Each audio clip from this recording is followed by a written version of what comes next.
Legal Talk, brought to you by the Cochran Firm and WTVY. Good morning and welcome to Legal Talk. I'm Andrew Finley and I'm joined today by Angie Mason of the Cochran Firm. And Angie, does an employer have to give you paid time off if you have a sick family member or if you have a baby?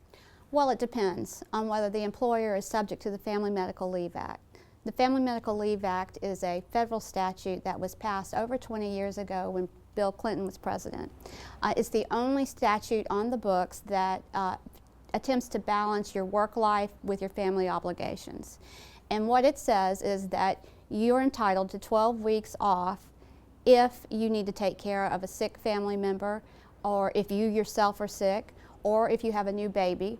There are also some special provisions for military members. For instance, if you have a family member who is a wounded active member of the military, then you may take up to 26 weeks off of work. And then there are some other exceptions where you can take time off when your family member is on active duty.